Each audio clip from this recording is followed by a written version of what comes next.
हाय champs, कैसे हैं आप सब लोग। आई होप आप सब लोग बढ़िया हो। I welcome you all to your go to space of learning chemistry. So जैसे कि हम हमारे अल्कोहल्स, फिनॉल्स, ईथर्स टॉपिक में अभी तक मेथड्स ऑफ प्रिपरेशन, उनका nomenclature, common and IUPAC, classification, introduction cover कर चुके हैं। अब जो हमारा नेक्स्ट टॉपिक है जो आज हम कवर करने वाले हैं वो है अल्कोहल्स और फिनॉल्स के केमिकल प्रॉपर्टीज। एक लेक्चर में तो ऑब्वियसली नहीं होगा, हम इसको दो पार्ट्स में डिवाइड करके पढ़ेंगे। आज हम आधे केमिकल प्रॉपर्टीज खत्म करने का ट्राई करेंगे इस वीडियो में, और नेक्स्ट वीडियो में बचे हुए आधे केमिकल प्रॉपर्टीज जो है वो कवर हो जाएंगे। ठीक है, तो बिना ज्यादा टाइम वेस्ट के स्टार्ट करते हैं फटाफट। पहली केमिकल प्रॉपर्टी अल्कोहल्स और फिनॉल्स की है एसिडिक कैरेक्टर। क्या फिनॉल्स और अल्कोहल्स एसिडिक कैरेक्टर दिखाते हैं? बिल्कुल दिखाते हैं। फिनॉल्स का फंक्शनल ग्रुप क्या है बेटा? क्या फिनॉल्स में भी कार्बन के ऊपर OH होता है? बस फर्क इतना है कि ये बेंजीन रिंग है और बेंजीन रिंग के किसी भी कार्बन के ऊपर OH लग जाए तो इसे हम फिनॉल कहते हैं। कौन सा बॉन्ड है बेटा मेन ग्रुप फंक्शनल ग्रुप में? O और H का बॉन्ड, ऑक्सीजन हाइड्रोजन का बॉन्ड। अल्कोहल्स का फंक्शनल ग्रुप क्या है?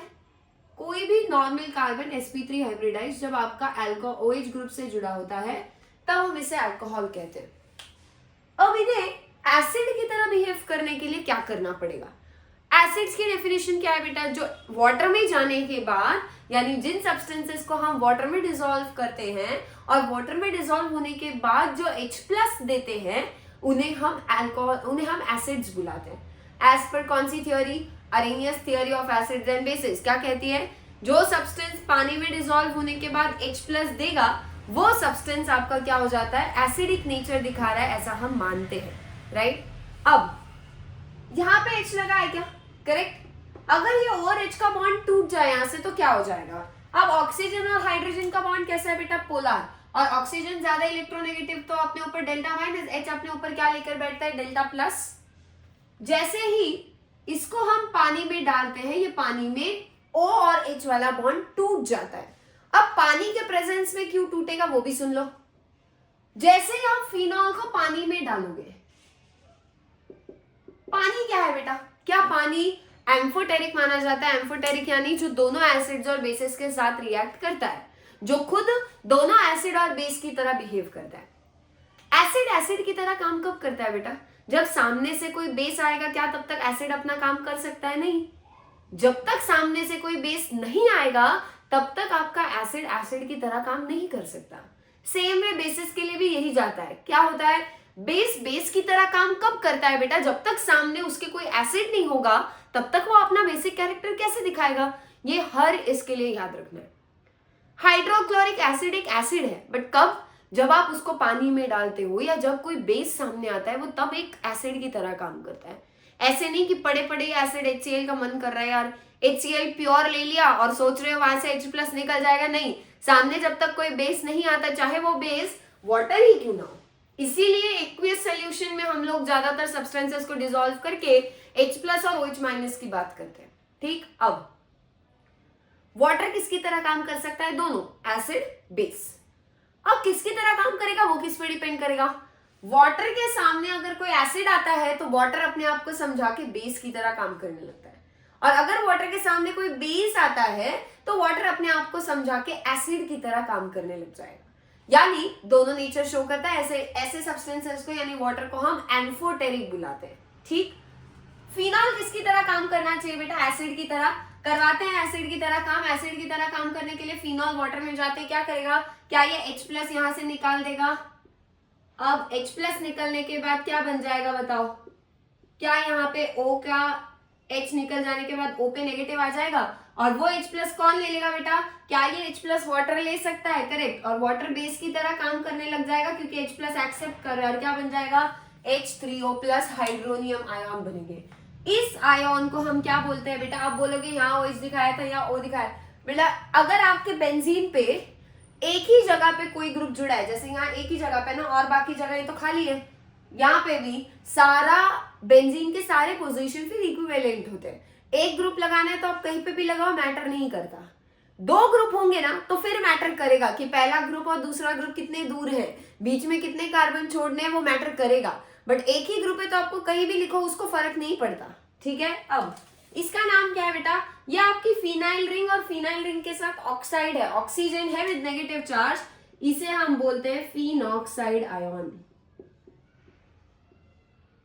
सो जैसे ही फिनॉल को पानी में हमने ऐड किया, फिनॉल ने अपना H+ दे के क्या बना लिया तुरंत, फिनॉक्साइड। और अब इस फिनॉक्साइड पे ध्यान दो बेटा, क्या इस फिनॉक्साइड पे ये जो नेगेटिव है ये यहाँ पे बेंजीन के साथ जा सकता है क्या रेजोनेंस में ऐसे? क्या बेंजीन के जो 3 पाई बॉन्ड्स है उसके इलेक्ट्रॉन्स इस O के ऊपर नेगेटिव, नेगेटिव मतलब एक्स्ट्रा इलेक्ट्रॉन, क्या वो O नेगेटिव रेजोनेंस में पार्ट ले जाएगा? बिल्कुल। और जैसे ही नेगेटिव चार्ज O का रेजोनेंस में जाएगा, क्या वो स्टेबल हो जाएगा? यस। और इसीलिए हमारा फिनॉक्साइड आयन स्टेबल होता है। समझ गए? अब अगर फिनॉक्साइड आयन स्टेबल है तो बनेगा क्या? अच्छे से अच्छा खासा बनेगा। स्टेबल ना होता तो ना बनता, स्टेबल है तो वो बनेगा, जरूर बनेगा। और अगर फिनॉक्साइड आयन बन रहा है मतलब क्या फिनॉल H+ निकाल रहा है यहाँ से, यानी क्या फिनॉल एसिड की तरह बिहेव कर रहा है? यस। यानी क्या फिनॉल आपके वाटर में एसिडिक कैरेक्टर शो करते हैं? यस। सो फिनॉल का अगर आपने वाटर में डिसॉल्व करके सोल्यूशन बनाया, क्या वाटर में डिसॉल्व होके जो सब्सटेंस को जो सोल्यूशन बनता है, क्या हम उसको एक्वियस सोल्यूशन बुला सकते हैं? एक्वियस यानी पानी में डिसॉल्व किया हुआ। क्या फिनॉल्स फिर एसिडिक कैरेक्टर दिखाएंगे एक्वियस सोल्यूशन में? बिल्कुल दिखाएंगे। अब एक काम करते हैं, लिटमस पेपर लेके उसमें डिप कर लो। फिनॉल है, फिनॉल पानी में घुल चुका है, फिनॉल होगा या फिनॉक्साइड होगा, तब उस स्टेज पे बिल्कुल क्लियर है कि फिनॉक्साइड होगा, क्योंकि फिनॉल जाते ही वाटर में H+ दे देगा। क्या आपको रेड लिटमस पेपर पे कलर चेंज दिखेगा? बिल्कुल दिखेगा। लिटमस पेपर पे अगर ब्लू से रेड होता है मतलब एसिड, रेड से ब्लू होता है तो बेस। अब एसिड कौन, आपका फिनॉल क्या है? एसिडिक है। क्या उस सोल्यूशन में अगर हमने ब्लू लिटमस पेपर ऐसे डुबा के फटाक से निकाला, क्या वो ब्लू लिटमस रेड बन जाएगा? यस। और इसीलिए फिनॉल्स आपके लिटमस पेपर पे कलर चेंज देते हैं ब्लू से रेड। क्लियर है? अब अल्कोहल्स करेंगे क्या ऐसा काम? अल्कोहल में भी एक काम करते हैं, H+ निकलवा लेते हैं। मान लो आपका सोचना है कि अगर फिनॉल में भी वही हो रहा है, O और H वाला बॉन्ड टूट रहा है, तो अल्कोहल में क्यों नहीं करवा के देखते हैं? क्या होना चाहिए था बेटा? ये वाटर है, वाटर ने जहां पे बेस की तरह काम करना है, अल्कोहल ने एसिड की तरह। क्या यहाँ से हमको O और H वाला बॉन्ड तोड़ना है, तभी H+ निकल जाएगा? तोड़ो, कार्बन O पे क्या आ जाएगा? नेगेटिव, और क्या निकल जाएगा? H+। ये H+ कौन ले लेगा बेटा? वाटर, फिर से बेस की तरह काम करेगा। है तो एम्फोटेरिक वाटर, करेक्ट है। ये बन गया H3O+ यहाँ पे भी। अब ये जो बना है बेटा नेगेटिव, ये भी ऑक्साइड है, और ये आपका एल्काइल ग्रुप लगा है विद ऑक्सीजन, तो ऐसे आयन को हम क्या बोलते हैं? एल्कोक्साइड बोलेंगे। ये क्या है आपका? एल्कोक्साइड। जब फिनाइल रिंग, बेंजीन रिंग पे O- तो फिनॉक्साइड। बेंजीन रिंग को छोड़ के अगर ऐसे कोई कार्बन की चेन और उस पे अगर O- है तो उसे हम क्या बुलाते हैं? एल्कोक्साइड। अब एल्कोक्साइड में भी O पे नेगेटिव है, बट उस O को नेगेटिव करने के, नेगेटिव को स्टेबल करने के लिए कोई रेजोनेंस है क्या बेटा? अरे बेंजीन ही नहीं है तो रेजोनेंस कहां से आएगा? नहीं हो पाएगा। रेजोनेंस नहीं होगा तो क्या ये नेगेटिव स्टेबल हो पाएगा? नहीं होगा। और नेगेटिव स्टेबल नहीं होगा तो मुझे एक बात बताओ, ये बनेगा क्या? उतना ज्यादा नहीं बेटा, ये अनस्टेबल होगा, ये उतना ज्यादा बनेगा ही नहीं। और अगर ये अनस्टेबल है तो क्या नेचर अनस्टेबल चीजों को कभी बनने देता है? नहीं। यानी क्या ये प्रोसेस नहीं होगी? नहीं होगी। और अल्कोहल अगर एल्कोक्साइड में बदलना चाहता है तो उसको H+ देना पड़ता है, पर एल्कोक्साइड स्टेबल उतना है ही नहीं जितना फिनॉक्साइड है। ये अनस्टेबल है, इसको स्टेबलाइज करने के लिए कौन था बेटा? रेजोनेंस था। याद रखना, यहाँ लिख लो reason, phenoxide ion stable due to resonance लिखो। यहाँ पे क्या लिखोगे? अनस्टेबल है क्योंकि नो रेजोनेंस, कोई रेजोनेंस के लिए बेंजीन जुड़ी ही नहीं है। अब ये बनेगा ही नहीं, और ये बन नहीं रहा है मतलब क्या? ये बॉन्ड टूट नहीं रहा है? बिल्कुल। और ये बॉन्ड अगर नहीं टूटेगा मतलब क्या? अल्कोहल्स पानी में डिसॉल्व होने के बाद एसिडिक कैरेक्टर शो करते हैं? नहीं करते। इसीलिए हम कहते हैं कि अल्कोहल्स पानी में डिसॉल्व करने के बाद उनका अगर आप एक्वियस सोल्यूशन लेते हो तो उसका एक्वियस सोल्यूशन में अल्कोहल कभी एसिडिक कैरेक्टर शो नहीं करेगा। समझ गए? तो कौन वाटर के सामने एसिड की तरह काम कर सकता है? वाटर के सामने फिनॉल्स एसिड की तरह काम करते हैं। एसिड की तरह काम करेंगे तो उनका सोल्यूशन जब पानी में बनेगा वो ब्लू लिटमस को रेड में बदलेगा। बट क्या अल्कोहल्स पानी में वाटर की एसिड की तरह काम कर पाएंगे? नहीं कर पाएंगे। और अगर अल्कोहल्स पानी में एसिड की तरह काम नहीं कर पाएंगे तो क्या आपने अल्कोहल को पानी में मान लो डिसॉल्व कर लिया, सोल्यूशन बना लिया, ब्लू लिटमस पेपर डुबा दिया, क्या वो रेड बनेगा? नहीं। तो इधर हम क्या बोल सकते हैं, अल्कोहल्स में क्या ब्लू का लिटमस पेपर पे कलर ब्लू ही रहेगा, कोई चेंज नहीं आएगा। समझ गए? तो क्या हम ये बोल सकते हैं कि अल्कोहल्स लिटमस पेपर के साथ कोई कलर चेंज नहीं देते, वो उनकी तरफ रिस्पॉन्ड नहीं करते, वो उनको रिएक्ट नहीं करते, या लिटमस के साथ अल्कोहल्स का कोई कलर चेंज नहीं मिलता।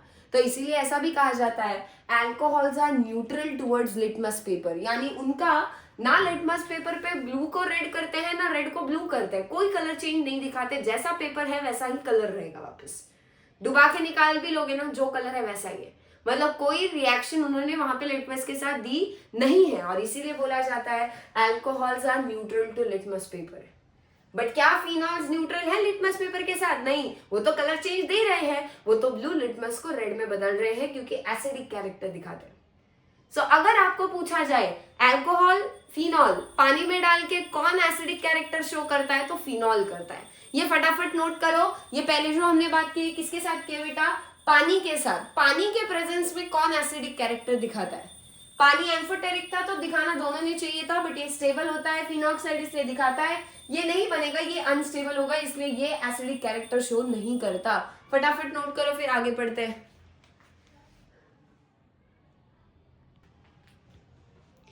अब हमने अल्कोहल्स और फिनॉल्स का एसिडिक कैरेक्टर पानी के प्रेजेंस में देख लिया। पानी के साथ मिक्स किया तो क्या होगा? ये दिखाएगा, ये नहीं दिखाएगा। अब पानी क्या है बेटा? एम्फोटेरिक है, दोनों एसिड बेस की तरह बिहेव कर सकता है। यानी क्या वो उतना अच्छा एसिड है, इतना अच्छा बेस है क्या? सोचो, हम रोज पानी पीते हैं ना, अब पानी अगर हम पी रहे हैं, अगर पानी बहुत अच्छा एसिड या बहुत अच्छा बेस होता तो बल्कि हमको, अगर वो बहुत अच्छा एसिड होता तो क्या होता? क्या हमारे पेट में बहुत ज्यादा एसिडिटी, हमारी बॉडी में बहुत ज्यादा पीएच एसिडिक होना चाहिए था, क्योंकि हम एसिड पी रहे हैं पानी की जगह। और अगर पानी बहुत अच्छा बेस होता तो हमारी बॉडी का पीएच किस रेंज में होना चाहिए था? बेसिक रेंज में होना चाहिए था, जो कि 13-14 के आसपास, वहां स्ट्रॉन्ग बेस होता है। बट हमारी बॉडी का पीएच होता है 7.4, ये फिजियोलॉजिकल पीएच है ह्यूमन बॉडी का। क्या ये न्यूट्रल पीएच के आसपास है? यानी पानी कैसा बेटा? न्यूट्रल है, जम के पियो, डरना मत, एसिड बेस नहीं है, बस कमजोर सा एसिड या कमजोर सा बेस है, ऐसा समझो। इतना अच्छा एसिड भी नहीं है, इतना अच्छा बेस भी नहीं है, काम दोनों का करता है, बट अटपटा सा, ऐसे मतलब थोड़ा बहुत सा, ऐसा नहीं कि बहुत अच्छा एसिड या बहुत अच्छा बेस है पानी। ठीक, अब एक काम करते हैं, पानी के साथ का तो देख लिया, अलग अलग बेसिस के साथ कंपेयर करके देखें क्या अल्कोहल्स अलग अलग बेस के साथ रिएक्ट करेगा? क्या अल्कोहल्स अलग अलग क्या फिनॉल्स भी अलग अलग बेसिस के साथ रिएक्ट करेंगे? क्योंकि एसिडिक कैरेक्टर दिखाना है तो पानी के सामने का तो हो गया, कौन दिखाता है कौन नहीं वो तो क्लियर हो गया। पानी हो गया, यहाँ पे पानी का पानी और फिनॉल का फिनॉल हो गया। ठीक, बट अब हमको क्या देखना है? अलग अलग पानी की जगह अलग अलग बेस लेके देखते हैं, थोड़ा सा NaOH मिला देते हैं। अब NaOH मिला जाने से क्या हो जाएगा? क्या वहां स्ट्रॉन्ग बेस आ रहा है? ठीक है, पहले तो आप इतना समझो, हमको 3 बेसिस के बारे में पढ़ना है। मान लो NaOH है, NaOH मतलब सोडियम हाइड्रोक्साइड, ये कैसा बेस होता है बेटा? स्ट्रॉन्ग। फिर आता है NaHCO3। NaHCO3 क्या है आपका? सोडियम बाइकार्बोनेट, ये थोड़ा वीक बेस है, ठीक है। और फिर आते हैं आपके रिएक्टिव मेटल्स या एक्टिव मेटल्स, मान लो सोडियम लिथियम जैसे एक्टिव मेटल्स, ये आपके NaOH से भी स्ट्रॉन्ग बेस है, वेरी स्ट्रॉन्ग मान लो, ठीक है। तो हमको क्या करना है? अल्कोहल को इसके साथ इसके साथ इसके साथ रिएक्ट करके देखना है। हम क्या बोल रहे हैं? ये बेसिस है, ये मैंने आपको बेसिस की स्ट्रेंथ बताई है कि इन तीनों बेसिस में से सबसे अच्छा बेस कौन है बेटा? जो भी आपके एक्टिव मेटल्स होते हैं, मान लो सोडियम सबसे ज्यादा कॉमन एग्जांपल है जिसका, वो उससे थोड़ा स्ट्रॉन्ग, थोड़ा कम स्ट्रॉन्ग कौन होता है? NaOH, sodium hydroxide. और NaHCO3 ये तो बहुत ही वीक बेस है। अब अल्कोहल्स पानी के सामने तो एसिडिक कैरेक्टर दिखा नहीं रहे थे, फिनॉल्स वाटर के सामने एसिडिक कैरेक्टर दिखा रहे थे। अब हमें देखना है सिर्फ वाटर ना लेते हुए अगर हमने अल्कोहल्स को इन से ये बहुत ज्यादा स्ट्रॉन्ग बेस सोडियम के सामने खड़ा कर दिया तो क्या होगा। अगर हमने अल्कोहल को सोडियम के सामने खड़ा कर दिया तो क्या होगा। अगर हमने अल्कोहल को NaOH, और NaOH कैसे लेना है बेटा, एक्वियस यानी अभी पानी भी है वहां पे, बट अब उस पानी में सिर्फ पानी नहीं है, अब उसके साथ NaOH सोडियम हाइड्रोक्साइड डाला है जो कि एक अच्छा खासा स्ट्रॉन्ग बेस है। और तीसरी तरह जगह हमने क्या कर दिया, NaHCO3 डाल दिया। और NaHCO3 भी कैसे डालना है बेटा, पानी में डिसॉल्व करके ही डाला हुआ है। ठीक, इन तीन केसेस को हमको कंपेयर करना है। सेम आप यहाँ पे फिनॉल्स के साथ भी करने वाले हो, फिनॉल्स के साथ भी ये करना है। फिनॉल को भी एक बार सोडियम के साथ करके देखेंगे क्या होता है, फिर NaOH के साथ भी करके देखेंगे क्या होता है, ठीक, और फिर NaHCO3 के साथ भी देखेंगे रिएक्ट करके क्या होता है। अब मुझे एक बात बताओ बेटा, अल्कोहल्स पानी के सामने तो एसिड की तरह काम नहीं कर रहे थे, यानी क्या आप अल्कोहल्स और फिनॉल्स में से ज्यादा एसिडिक कैरेक्टर किसका होगा बता सकते हो क्या? क्या एनी टाइम आपके फिनॉल्स का एसिडिक कैरेक्टर ये ज्यादा है अल्कोहल से? ये याद रखना, अगर आपके सामने एक तरफ अल्कोहल है एक तरफ फिनॉल है और पूछा जाए दोनों में से अच्छा एसिड कौन है, एनी टाइम फिनॉल होगा, चाहे वो पानी के साथ हो, सोडियम, NaOH, NaCO3, कोई भी बेस हो उसके सामने, पानी भी क्यों ना हो, वो बेस की तरह एसिड की तरह काम करेगा। अल्कोहल्स ने एसिड की तरह काम करने के लिए सोचा था, बट पानी के सामने वो हार गए, वो नहीं कर पाए। अब पानी की जगह आपने क्या किया, पानी तो न्यूट्रल है, ठीक, एम्फोटेरिक है, उसके सामने आपने थोड़ा कोशिश की कि पानी को थोड़ा सा बेसिक बना लेते हैं, और पानी को थोड़ा सा बेसिक बनाने के लिए क्या किया, उसमें एक वीक बेस NaHCO3 डाल दिया। अब एक बात बताना, पानी के साथ अल्कोहल ने रिएक्शन नहीं दी क्योंकि वो न्यूट्रल था। अब NaHCO3 के साथ अगर हम कोशिश करें अल्कोहल के रिएक्शन की, क्या लगता है होगा क्या बेटा? अल्कोहल के सामने पानी था तो उसने एसिडिक कैरेक्टर नहीं दिया, बट NaHCO3 डाल दिया। NaHCO3 अब पानी के साथ है, पानी अकेला नहीं है, अब उसके साथ एक थोड़ा सा कमजोर, पानी से अच्छा बट थोड़ा कमजोर ही है, वीक बेस है, ये इतना स्ट्रॉन्ग बेस इसको भी मत समझना। वीक बेस के साथ क्या अल्कोहल रिएक्ट कर जाएगा? नहीं करेगा, कोई रिएक्शन यहाँ पे नहीं होगी। अब हमने सोचा ठीक है भाई, NaHCO3 वीक बेस था ना, उसके सामने भी अल्कोहल ने अपने घुटने नहीं टेके, तो एक काम करते हैं, थोड़ा सा पानी को एक अच्छा साथी भेज देते हैं साथ में। पानी के सामने तो अल्कोहल काम नहीं कर रहा है एसिड की तरह, अगर हम पानी में स्ट्रॉन्ग बेस मिला के देख ले तो करेगा क्या? तो हमने वीक बेस को हटा के स्ट्रॉन्ग बेस NaOH डाल दिया। NaOH के डालने के बाद क्या लगता है आपको, क्या अल्कोहल अब अपनी जिद छोड़ के करने लगेगा क्या एसिड की तरह काम? क्योंकि सामने से स्ट्रॉन्ग बेस आया है, पहले वीक था तो उसके सामने नहीं माना, पानी था नहीं माना, NaOH के साथ मानेगा क्या? नहीं बेटा, NaOH भी उतना काबिल नहीं है कि वो अल्कोहल को एसिडिक कैरेक्टर दिखाने पे मजबूर करे। बट हमने फिर भी हार नहीं मानी, हमने क्या किया, चलो ठीक है भाई, पानी के साथ ये दोनों अगर मिक्स किए तो भी कोई असर नहीं पड़ा अल्कोहल पे, नहीं दिखाया उसने एसिडिक प्रॉपर्टीज, नहीं हुआ एसिडिक कैरेक्टर शो। एक काम करते हैं, उनसे भी तगड़े बेस को ले आते हैं, रिएक्टिव मेटल्स, जैसे कि आपका सोडियम हो गया, पोटेशियम हो गया, क्या उनके साथ अल्कोहल हार मानेगा? क्या लगता है, क्या अल्कोहल इन स्ट्रॉन्ग, बहुत स्ट्रॉन्ग बेसिस के सामने एसिड की तरह काम करेगा? यस, और यहाँ पे रिएक्शन होती है, यहाँ पे अल्कोहल्स एसिडिक कैरेक्टर शो करते हैं।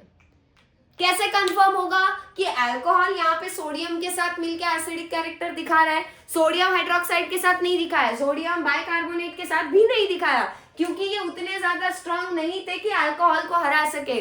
बट अल्कोहल ने अपनी जिद किसके सामने छोड़ी? जब आपने सिर्फ सोडियम मिला दिया।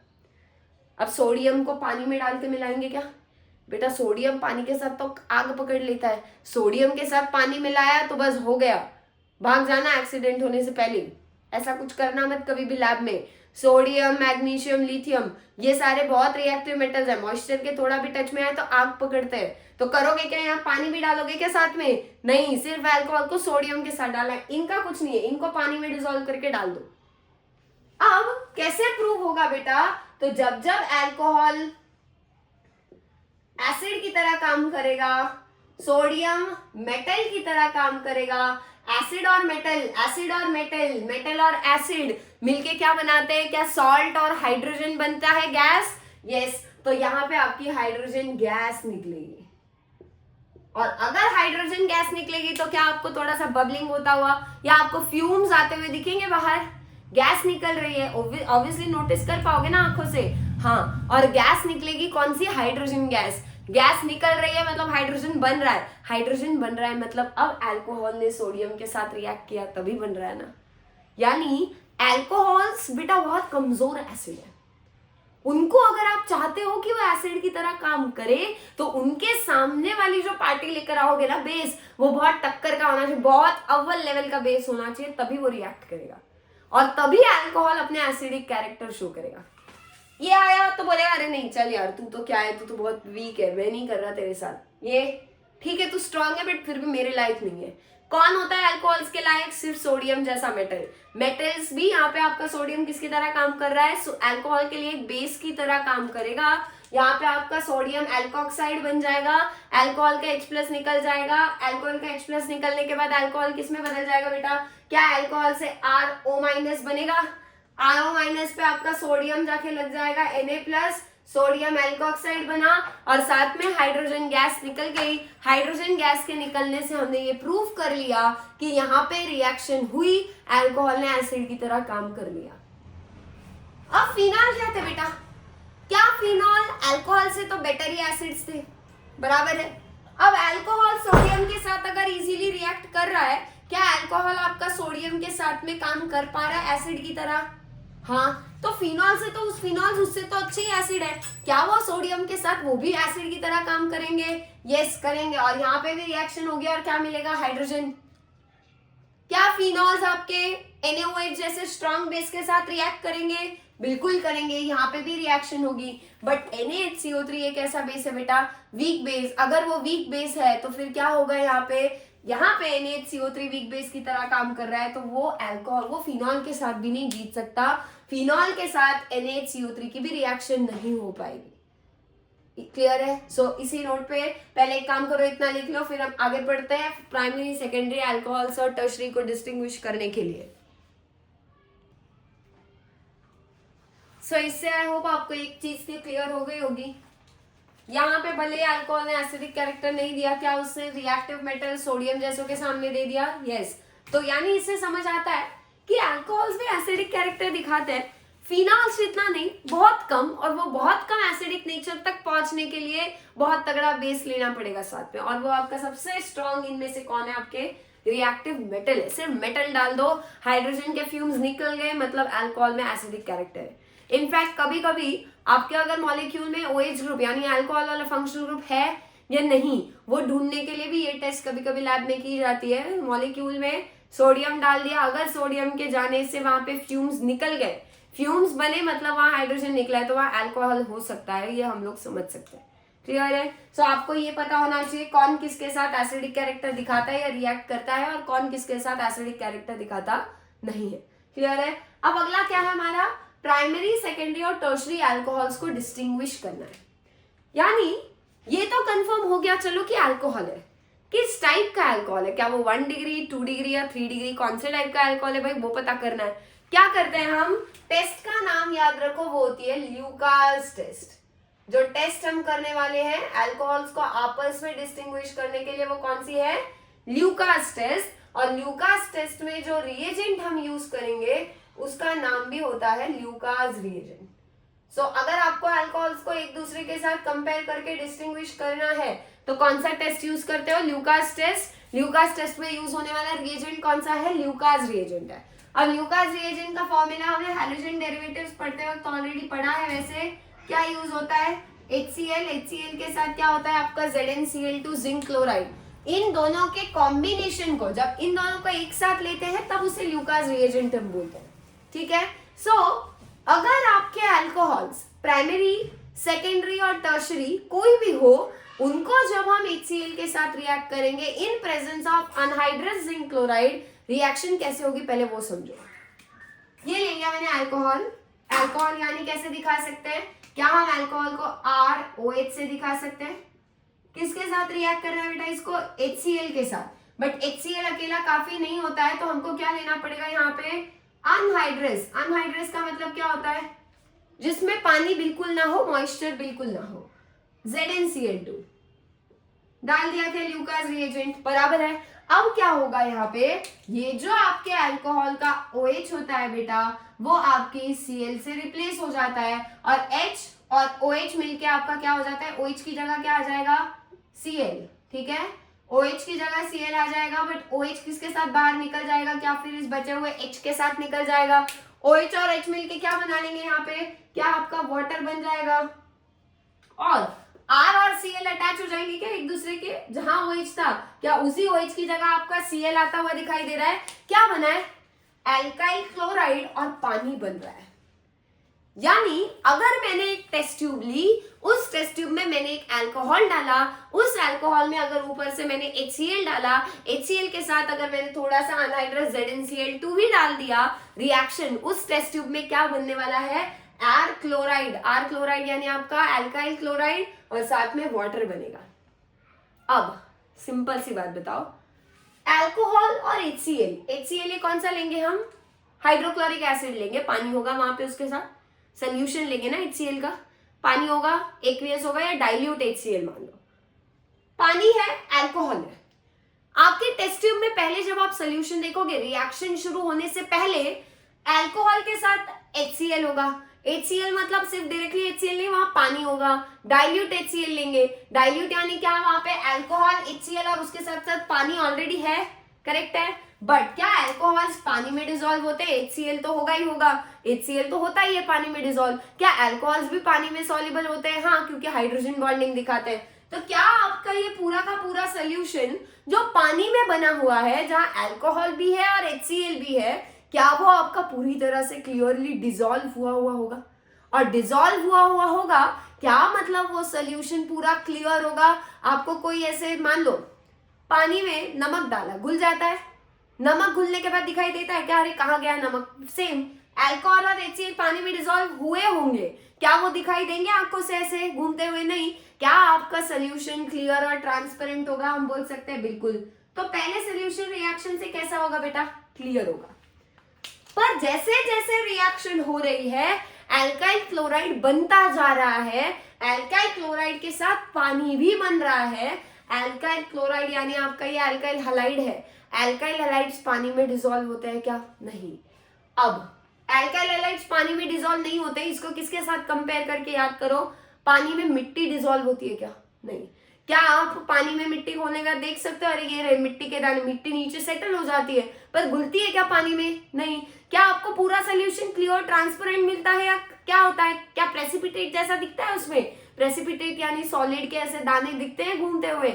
यस, और सेम यहाँ होगा, ये एल्काइल हैलाइड भी पानी में डिसॉल्व नहीं होता। तो जैसे जैसे एल्काइल हैलाइड बनता जाएगा, पानी बनता जाएगा, क्या वो एल्काइल हैलाइड के दाने दाने दाने हमको धीरे धीरे दिखने लगेंगे पानी के अंदर, और वही सॉलिड जो बनता है, जो सॉलिड पानी में डिसॉल्व नहीं होता, उसको हम पीपीटी यानी पावर पॉइंट प्रेजेंटेशन नहीं, प्रेसिपिटेट बोलते हैं। ये प्रेसिपिटेट किसका होगा? एल्काइल क्लोराइड का पानी में होगा। इससे क्या समझ में आ रहा है? पहली बात, अगर आपकी टेस्ट ट्यूब, मैंने आपको एक काम बोल दिया, मैंने बोला ये ले टेस्ट ट्यूब, ये रहा लिक्विड, ये अल्कोहल है या नहीं वो जाके चेक करो। आप क्या करोगे? क्या आपने अगर उस टेस्ट ट्यूब में अल्कोहल हुआ और जैसे आप HCl और ZnCl2 डालोगे, क्या वो रिएक्ट कर जाएगा? अगर अल्कोहल होगा तो ही रिएक्शन होगी, और रिएक्शन होगी तो ये बनेगा, पर ये क्या होगा? क्या ये आपको दाने दाने बनते हुए दिखाई देंगे? टाइम के साथ क्या और दाने बन जाएंगे, क्योंकि वो प्रेसिपिटेट और ज्यादा फॉर्म होगा। प्रेसिपिटेट यानी आप कैसे इमेजिन करो, मैंने आपको बोल दिया है, पानी में मिट्टी के जैसे दाने घूमते हैं ना, वैसे आप प्रेसिपिटेट इमेजिन करो। किसका होगा? इसका। ये कैसा था? ये डिसॉल्व हो रहा था नमक की तरह, तो ये क्लियर था, बट बाद में प्रेसिपिटेशन देखने के लिए मिलता है। अब अगर प्रेसिपिटेशन हुआ मतलब ये बना मतलब क्या पहले अल्कोहल था तभी बना? बट प्रेसिपिटेशन नहीं हुआ, सोल्यूशन क्लियर का क्लियर ही है, मतलब रिएक्शन हुई नहीं है, और रिएक्शन नहीं हुई है मतलब वहां अल्कोहल नहीं था, तभी ऐसी कोई रिएक्शन हुई नहीं जहां प्रेसिपिटेट बन सके। क्या हम फिर ल्यूकास टेस्ट को अल्कोहल है या नहीं ये डिटेक्ट करने के लिए भी यूज कर सकते हैं? कर सकते हैं। बट हमारा मेन मुद्दा क्या है? ठीक है, मान लो ये कंफर्म हो गया, प्रेसिपिटेट बन चुका है। प्रेसिपिटेट बनते ही आपने ये तो कंफर्म कर लिया कि वहां अल्कोहल है, बट वो किस टाइप का अल्कोहल है, 1 डिग्री, 2 डिग्री, 3 डिग्री, अब वो ढूंढना है। अब एक चीज याद रखो, ल्यूकास रिएजेंट के साथ तीनों अल्कोहल, एक बार प्राइमरी मिला, एक बार सेकेंडरी, एक बार टर्शरी, 3 टेस्ट ट्यूब्स में। मान लो ये टेस्ट ट्यूब है, इसमें टर्शरी अल्कोहल है, दूसरी टेस्ट ट्यूब है उसमें सेकेंडरी अल्कोहल है, तीसरी टेस्ट ट्यूब है इसमें आपका प्राइमरी अल्कोहल है, और सबके साथ क्या मिला दिया? Lucas reagent. इधर भी ल्यूकास रिएजेंट, इधर भी ल्यूकास रिएजेंट, ठीक है, यानी HCl और ZnCl2। क्या प्राइमरी अल्कोहल हो चाहे सेकेंडरी हो चाहे टर्शरी हो, अल्काइल हैलाइड ही बनने वाला है, वाटर ही बनने वाला है। चाहे टर्शरी, सेकेंडरी या प्राइमरी, कैसा भी अल्काइल हैलाइड हो, उसका प्रेसिपिटेट तो यहां भी बनेगा, यहां भी बनेगा, यहां भी बनेगा। प्रेसिपिटेट तीनों टेस्ट ट्यूब्स में बनेगा, क्योंकि तीनों अल्कोहल्स है, तीनों भी सिमिलर तरीके से रिएक्ट करेंगे। But tertiary alcohols Lucas reagent के साथ बहुत फास्ट रिएक्ट कर जाएंगे, सेकेंडरी थोड़ा स्लो, और प्राइमरी तो अति स्लो रिएक्ट करेंगे। तो सबसे पहले इधर टेस्ट ट्यूब में रिएक्शन किसकी होगी? क्या टर्शरी अल्कोहल और ल्यूकास रिएजेंट की होगी? और जैसे ही रिएक्शन होगी, क्या रिएक्शन जितनी फास्ट उतना ये जल्दी फास्ट बनेगा क्या RCl, और जितना फास्ट RCl बन जाएगा क्या उतना जल्दी प्रेसिपिटेशन होगा? यानी सबसे पहले प्रेसिपिटेशन किसमें होगा, कैसा होगा? क्या सबसे फास्ट होगा? फास्ट यानी आप देखोगे कुछ सेकेंड्स में, कुछ मिनट्स में हो जाता है, कुछ सेकेंड्स में ही मान लो। जैसे ही आप टर्शरी अल्कोहल में HCl ZnCl2 डालते हो ना, फटाक से प्रेसिपिटेशन होता है, क्योंकि इतना ज्यादा रिएक्टिव है टर्शरी अल्कोहल। किसके साथ? ये ऑर्डर रिएक्टिविटी किसके साथ है? या आपकी ल्यूकास रिएजेंट के साथ है। सेकेंडरी थोड़े स्लो होंगे बेटा, तो क्या ये RCl भी स्लो बनेगा, थोड़ा टाइम लेगा, और टाइम लेगा तो प्रेसिपिटेशन भी थोड़े टाइम में दिखेगा, कुछ घंटे लग जाते हैं बेटा। तो यहाँ पे प्रेसिपिटेशन होगा, बट कैसा होगा? थोड़ा स्लो। स्लो यानी अगर इसको कुछ सेकंड लग रहे हैं तो इसको कुछ मिनट लगेंगे, इसको कुछ मिनट लग रहे हैं तो इसमें कुछ घंटे लग सकते हैं। और प्राइमरी अल्कोहल में भी प्रेसिपिटेशन होगा, बट क्या ये इन सबसे स्लो? कुछ दिन लग जाएंगे, हाँ 1-2 दिन आराम से लग जाएंगे आपको, तब जाके प्रेसिपिटेशन देखने के लिए मिलेगा। ये डिफरेंस क्यों आ रहा है बेटा? क्या ल्यूकास रिएजेंट के साथ उनकी रिएक्टिविटी अगर सेम होती तो ये सेम रेट से बनता, जितने टाइम में प्राइमरी बनाता उतने में सेकेंडरी और टर्शरी बनाते, और प्रेसिपिटेशन सेम टाइम पे दिखता। प्रेसिपिटेशन सेम टाइम पे दिखता तो कैसे आइडेंटिफाई करते कौन से टाइप का अल्कोहल है? क्या वो आइडेंटिफाई करने के लिए हमको ल्यूकास रिएजेंट के साथ की रिएक्टिविटी ने हेल्प किया है? ये फर्क ना होता तो डिस्टिंग्विश भी ना कर पाते। फर्क है रिएक्टिविटी में, प्रेसिपिटेशन आने में टाइम कम ज्यादा लगता है, और उसी से अल्कोहल्स को डिस्टिंग्विश किया जाता है। इस तरीके से हमारे अल्कोहल्स का लैब में लैबोरेटरी टेस्ट है, ये सारे लैब में अल्कोहल्स और फिनॉल्स को, या प्राइमरी सेकेंडरी टर्शरी अल्कोहल्स को आपस में कंपेयर करने के लिए, डिस्टिंग्विश करने के लिए हम इतना सब कुछ करते हैं। उनका एसिडिक कैरेक्टर, उनका ल्यूकास टेस्ट करवाया जाता है। आई होप आपको क्लियर हो चुका होगा ये, बस आपको ये प्रेसिपिटेशन का रेट समझना है। समझ गए? ये नोट कर लो फटाफट, फिर आगे बढ़ते हैं। सो अभी तक जो हमने पढ़ा वो लैबोरेटरी लेवल पे था, प्रैक्टिकल लेवल पे था, लैबोरेटरी टेस्ट के ऊपर बेस्ड था, ठीक है। अल्कोहल्स और फिनॉल्स को या प्राइमरी सेकेंडरी टर्शियरी अल्कोहल्स को आपस में डिस्टिंग्विश करने के बारे में हमने देखा, वो लैब लेवल पे किया जाता है। अब उसके एप्लीकेशंस एक्चुअल में होते हैं, उस पर क्वेश्चंस भी आते हैं, आपको पता होना चाहिए। इसीलिए एसिडिक कैरेक्टर किसका ज्यादा, किसके साथ दिखाएगा, किसके साथ नहीं दिखाते हैं, अल्कोहल्स किसके साथ दिखाते हैं, फिनॉल्स किसके साथ दिखाते हैं, क्यों दिखाते हैं, अल्कोहल्स और फिनॉल्स में से ज्यादा एसिडिक कैरेक्टर किसका है बेटा? क्या आपके अल्कोहल्स का एसिडिक कैरेक्टर फिनॉल से एनी टाइम कम ही होने वाला है? क्योंकि फिनॉल्स जब एसिडिक कैरेक्टर दिखाते हैं, फिनॉल्स H+ दे देते हैं, तब क्या होता है वहां पे? क्या फिनॉल H+ देने के बाद फिनॉक्साइड बना लेता है जो रेजोनेंस से स्टेबल होता है, पर अल्कोहल में अल्कोक्साइड बनता है जो रेजोनेंस से स्टेबलाइज नहीं होगा। अब एसिडिक कैरेक्टर दिखाने के लिए क्या OH वाला बॉन्ड ब्रेक होना चाहिए, तभी H प्लस निकल के जाएगा और O पे नेगेटिव आ जाएगा, बराबर है। अब पहला जो अल्कोहल्स और फिनॉल्स के जो रिएक्शंस है ना बेटा, हम वो दो हिस्सों में डिवाइड करके पढ़ेंगे अल्कोहल्स के स्पेशली। एक रिएक्शन जहां पे आपका O और H वाला बॉन्ड टूटेगा, वो आपके पहले रिएक्शंस है, reactions due to breaking of OH bond. कौन सा बॉन्ड तोड़ना है अल्कोहल में? OH वाला। और दूसरे जो रिएक्शंस हम पढ़ने वाले हैं वो होंगे जहां पे अल्कोहल कैसे दिखाते हैं, हम ऐसे दिखाते हैं ना, R फिर O फिर H। पहली रिएक्शन कब है जो हम पढ़ने जा रहे हैं, उसमें ये वाला बॉन्ड टूटना चाहिए, O और H वाला। बट कुछ ऐसे रिएक्शंस भी अल्कोहल्स दिखाते हैं जिनमें O और H का बॉन्ड ना टूटते हुए R और O वाला बॉन्ड ही टूट जाएगा। तब OH वाला बॉन्ड नहीं टूटेगा, तब R और O वाला बॉन्ड टूटेगा। तो पहले जो हमारे रिएक्शंस है उनमें हम सिर्फ OH बॉन्ड टूटता है वही देखेंगे। एसिडिक कैरेक्टर किसके अंडर आएगा, पता है ना? एसिडिक कैरेक्टर दिखने के लिए H निकल जाना चाहिए H प्लस की तरह। H प्लस निकल जाने के लिए क्या O और H का ही बॉन्ड टूटना होगा, इसीलिए उसको हम इसके नीचे पढ़ रहे हैं। और एक है OH बॉन्ड जब टूटता है, OH बॉन्ड टूटते वक्त एक तो आपका एसिडिक कैरेक्टर वाला है पहला, ये 1A बोल दो इसको, 1A। और फिर हम अभी देखने वाले 1B। 1B जो रिएक्शन है वो होती है एस्टरिफिकेशन। वो कैसे होती है वो मैं बताऊंगी। बट अल्कोहल्स का एसिडिक कैरेक्टर समझना है तो कौन सा बॉन्ड टूटेगा? OH। और जब अल्कोहल्स एस्टरिफिकेशन में पार्ट लेंगे तब भी उनका कौन सा बॉन्ड टूटेगा? OH। बट इन दोनों रिएक्शंस को छोड़ के अल्कोहल्स के बाकी रिएक्शंस सब किसके अंडर आते हैं? ये सेकंड वाले के। सेकंड वाले के मतलब कौन सा बॉन्ड टूटता है उन रिएक्शंस में? R और O वाला बॉन्ड, ना कि OH वाला बॉन्ड। समझ गए? तो बाद में जो रिएक्शन देखेंगे इन दोनों के बाद, ये 1A और 1B है, यानी ये 1 के अंडर आ रहे जहाँ OH बॉन्ड टूट रहा है। ऐसे ही हम सेकंड पढ़ेंगे जब RO बॉन्ड टूटता है। RO बॉन्ड में भी ऐसे रिएक्शंस हैं, वो रिएक्शंस हम बाद में नेक्स्ट वीडियो में कवर करेंगे। आज का हमारा फोकस होगा ये कवर करना, ठीक है? यहाँ पे ध्यान दो, किसका एसिडिक कैरेक्टर ज्यादा है? फिनॉल्स का। किससे? अल्कोहल से। फिनॉल्स का एसिडिक कैरेक्टर क्यों ज्यादा है? बता दिया, फिनॉक्साइड की वजह से, रेजोनेंस की वजह से। यहाँ वैसा कुछ नहीं होता। अब मान लो आपके पास फिनॉल है, ठीक है? फिनॉल अगर एसिड की तरह काम करता है तो क्या बना लेता है? फिनॉक्साइड बना लेता है। फिनॉक्साइड O- बन गया। अब ये मान लो प्लेन फिनॉल था और प्लेन फिनॉल किस में बदल चुका है? फिनॉक्साइड में बदल चुका है। दूसरा एक फिनॉल का स्ट्रक्चर था बेटा, उस फिनॉल के स्ट्रक्चर में मान लो वो भी H प्लस निकल के किस में बदल गया? फिनॉक्साइड में। बट यहां फर्क ऐसा था कि फिनॉक्साइड पे यहाँ पे कहीं पे ऑर्थो या पैरा पे इलेक्ट्रॉन डोनेटिंग ग्रुप लगा था। चाहे ऑर्थो पे लगाओ चाहे आप पैरा पे लगाओ, कहीं पे भी लगाओ, क्या लगा है? मान लेते हैं ऑर्थो और पैरा पे क्या लगे हैं? इलेक्ट्रॉन डोनेटिंग ग्रुप लगे हैं।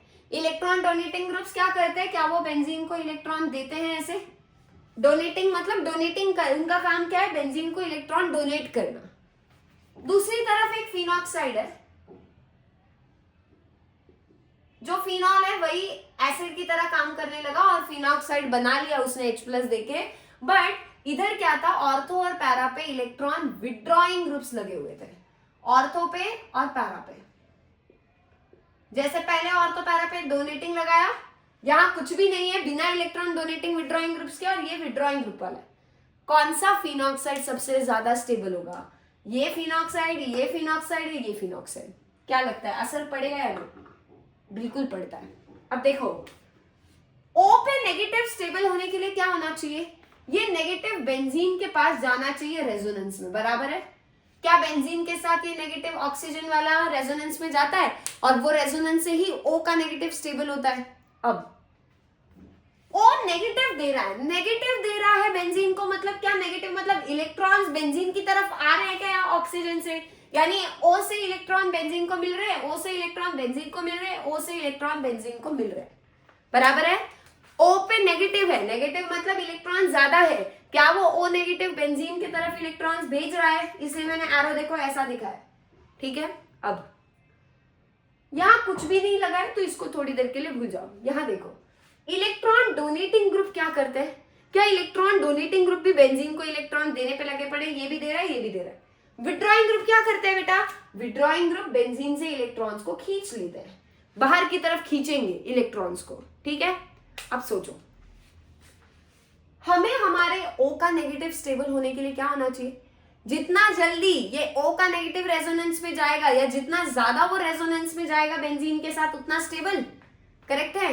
बट ये इलेक्ट्रॉन डोनेटिंग ग्रुप्स क्या कर रहे हैं, बेंजीन को इलेक्ट्रॉन देने में लगे पड़े हैं। अब बेंजीन को यहां से इलेक्ट्रॉन्स ऑलरेडी मिल रहे हैं, क्या बेंजीन पे इलेक्ट्रॉन्स की भीड़ बढ़ रही है इन दोनों की वजह से।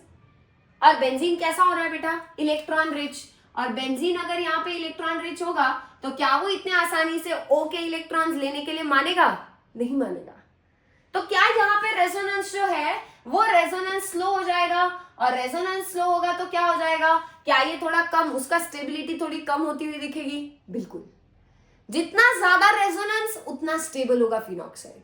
बट रेजोनेंस को ब्लॉक कौन कर रहे हैं बेटा, ये, क्योंकि O नेगेटिव इलेक्ट्रॉन देगा तभी रेजोनेंस होगा। पर वो इलेक्ट्रॉन लेने के लिए बेंजीन के पास ऑलरेडी ये दो बैठे इलेक्ट्रॉन देकर इसको रिच बना दिया है। इलेक्ट्रॉन रिच बेंजीन ऑलरेडी इतना है, तो O नेगेटिव से क्यों लेगा इलेक्ट्रॉन्स, तो इलेक्ट्रॉन आएंगे ही नहीं, रेजोनेंस होगा ही नहीं, तो स्टेबिलिटी कहां से आई, बराबर है। आगे देखो, यहाँ कुछ नहीं लगा है तो यहाँ रेजोनेंस होगा नॉर्मल होगा, ठीक है। यहाँ पे स्लो होगा रेजोनेंस, यहाँ पे नॉर्मल होगा जैसे होना था। यहाँ देखो ये इलेक्ट्रॉन विड्रॉइंग ग्रुप्स क्या कर रहे हैं बेटा, क्या ये इलेक्ट्रॉन विड्रॉइंग ग्रुप बेंजीन से इलेक्ट्रॉन खींचने पे लगे पड़े हैं, क्या बेंजीन यहाँ पे इलेक्ट्रॉन विड्रॉइंग ग्रुप्स की वजह से इलेक्ट्रॉन डेफिशिएंट हो जाएगी क्या थोड़ी, क्या बेंजीन के पास इलेक्ट्रॉन की कमी हो जाएगी, क्योंकि इलेक्ट्रॉन तो ये दोनों खींच लेंगे। अब बताओ क्या बेंजीन को इलेक्ट्रॉन की जरूरत पड़ेगी फिर, O नेगेटिव जैसे ही अपने इलेक्ट्रॉन रेजोनेंस के लिए दिखाएगा बेंजीन को, क्या बेंजीन लगे हाथ बोलेगा हाँ भाई ला इलेक्ट्रॉन्स, क्योंकि ये दोनों तो लेने पे तुले पड़े। सो इसीलिए अब यहाँ पे रेजोनेंस क्या हो जाएगा, सबसे फास्ट रेजोनेंस कब होता है, जब फिनॉक्साइड के ऊपर बेंजीन के ऊपर कोई इलेक्ट्रॉन विड्रॉइंग ग्रुप्स होता है। अगर एक होता तो थोड़ा फास्ट, दो लगे और फास्ट, अगर मैं यहाँ पे भी लगा दूं, मान लो मैं यहाँ पे भी इलेक्ट्रॉन विड्रॉइंग ग्रुप लगा दूं, क्या वो हमारे लिए और ज्यादा फायदेमंद है, क्योंकि बेंजीन से वो ये भी इलेक्ट्रॉन विड्रॉइंग ग्रुप भी इलेक्ट्रॉन को खींच लेगा, क्या बेंजीन और ज्यादा जल्दी रेट से O के इलेक्ट्रॉन्स को अपने तरफ बुलाएगा, रेजोनेंस और फास्ट होगा। क्या मैं फिर ये बोल सकती हूं कि इलेक्ट्रॉन विड्रॉइंग ग्रुप्स रेजोनेंस से O नेगेटिव को स्टेबिलाइज ज्यादा करते हैं, जितने ज्यादा इलेक्ट्रॉन विड्रॉइंग ग्रुप उतना रेजोनेंस O नेगेटिव का बेंजीन के साथ ज्यादा, और जितना ज्यादा रेजोनेंस उतनी ज्यादा स्टेबिलिटी, बराबर है। तो कौन से वाला फिनॉक्साइड सबसे ज्यादा स्टेबल हुआ, जिसमें रेजोनेंस सबसे ज्यादा मतलब फास्ट, फिर ये नॉर्मल है, ये बीच में आएगा, और इसमें तो स्लो हो चुका है क्योंकि डोनेटिंग ग्रुप लग गए। यानी सबसे ज्यादा फायदेमंद क्या है फिनॉक्साइड के लिए, विड्रॉइंग ग्रुप्स का होना, और सबसे ज्यादा नुकसानदायक क्या है, इलेक्ट्रॉन डोनेटिंग ग्रुप का होना। किसके लिए, फिनॉक्साइड के लिए। अब एक बात बताओ, सबसे ज्यादा कौन सा फिनॉक्साइड स्टेबल होगा, क्या यही होगा सबसे ज्यादा स्टेबल, और सबसे ज्यादा स्टेबल अगर हमारा सबसे ज्यादा स्टेबल पहला वाला ही फिनॉक्साइड है, तो क्या सबसे ज्यादा यही फॉर्म होगा, और सबसे ज्यादा ये फॉर्म होगा तो मतलब क्या आपके ऐसे वाले जो फिनॉल्स होंगे जिनमें इलेक्ट्रॉन विड्रॉइंग ग्रुप लगे होंगे, क्या वो ज्यादा एसिडिक होंगे, जल्दी से H+ दे देंगे, क्योंकि O नेगेटिव आ गया तो O नेगेटिव को स्टेबल करने के लिए इलेक्ट्रॉन विड्रॉइंग ग्रुप लगे पड़े हैं, समझ गए। बट क्या आपका ये लीस्ट स्टेबल होगा, क्योंकि इसमें अगर ये फिनॉल ऐसा हुआ, फिनॉल है और उस पर इलेक्ट्रॉन डोनेटिंग ग्रुप लगा दिए ऑर्थो पैरा पे, क्या हो जाएगा, क्या आपके इलेक्ट्रॉन डोनेटिंग ग्रुप्स बल्कि O नेगेटिव बनना फेवर नहीं करेंगे, तो जल्दी से H+ निकलेगा क्या, नहीं, क्योंकि H+ निकलने के बाद जो फिनॉक्साइड बन रहा है वो उतना स्टेबल है ही नहीं, तो इसके बनने के चांस क्या होंगे, सबसे कम। सो क्या बोल सकते हैं, क्या इलेक्ट्रॉन विड्रॉइंग ग्रुप बढ़ने से रेजोनेंस बढ़ेगा, स्टेबिलिटी बढ़ेगी, किसकी, स्टेबिलिटी ऑफ फिनॉक्साइड बढ़ेगी, और फिनॉक्साइड की स्टेबिलिटी जितनी ज्यादा, क्या उतना ज्यादा फिनॉक्साइड बनेगा, उतना जल्दी फिनॉक्साइड बनेगा, और क्या उतना ज्यादा एसिडिक कैरेक्टर वो दिखाएगा, समझ गए। तो फिनॉल्स में एसिडिक कैरेक्टर कब बढ़ेगा, एसिडिक कैरेक्टर तब बढ़ेगा जब फिनॉक्साइड स्टेबल होगा। फिनॉक्साइड कब स्टेबल होगा, जब रेजोनेंस अच्छा होगा। रेजोनेंस कब अच्छा होगा, जब इलेक्ट्रॉन विड्रॉइंग ग्रुप लगाओगे, और कहीं भी नहीं लगाने, ऑर्थो पैरा पे लगाने। अब हमारे पास एक क्वेश्चन है बेटा, इनका एसिडिक नेचर हमको कंपेयर करना है, 1 2 3 4। कैसे सॉल्व करोगे, जल्दी से ट्रिक समझो। Alcohol, alcohol, phenol, phenol. Phenol और अल्कोहल में से ज्यादा एसिडिक कौन है? Alcohol, phenol. तो क्या आपके ये दोनों इन दोनों से ऑब्वियसली बात है ज्यादा एसिडिक होंगे। अब बचा पार्ट, इन दोनों में से कौन ज्यादा एसिडिक है और इन दोनों में से कौन ज्यादा एसिडिक है वो समझना है। ज्यादा एसिडिक ऑफ कोर्स फिनॉल ही होंगे ये दोनों, और कम एसिडिक में ये दोनों आएंगे। बट इनमें फर्क क्या है? क्या ये अल्कोहल आपका प्राइमरी अल्कोहल है और क्या ये अल्कोहल आपका टर्शरी अल्कोहल है बेटा? अब अल्कोहल में ये जो कार्बन है इसके ऊपर 3 CH3 लगे और CH3 यानी अल्काइल ग्रुप क्या दिखाते हैं बेटा? Plus I effect, electron donate करते हैं ना 3 जगह से इलेक्ट्रॉन। ये CH3 का काम क्या है? इस कार्बन को इलेक्ट्रॉन देना। तो ये जब इलेक्ट्रॉन देंगे तो क्या यहाँ पे आपका O- अगर बनता भी है, मान लो H+ निकलता भी है, H+ निकल के O- बनता भी है, तो वो O- स्टेबल होगा क्या? नहीं होगा। क्यों? क्योंकि ये कार्बन इधर से इलेक्ट्रॉन मिलते जाएंगे और ये आगे इसको इलेक्ट्रॉन देता जाएगा, तो O- तो उल्टा कम स्टेबल होता जा रहा है, ज्यादा स्टेबल नहीं होगा।